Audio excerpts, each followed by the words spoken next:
इंडियाला राज्य सरकारच्या वतीने एक प्रोत्साहन म्हणून 11 कोटी रुपये या ठिकाणी आम्ही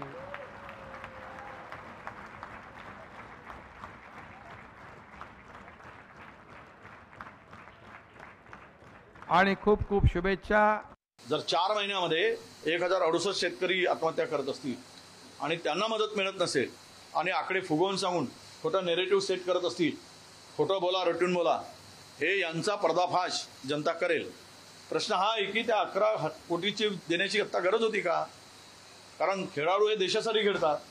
120 कोटी रुपये तसे त्यांना बीसीसीआयने दिले आहेत। एवढी मोठी रक्कम इनामाच्या रूपात दिल्यावर आपली तिजोरीतून पैसे देण्याची काय गरज होती?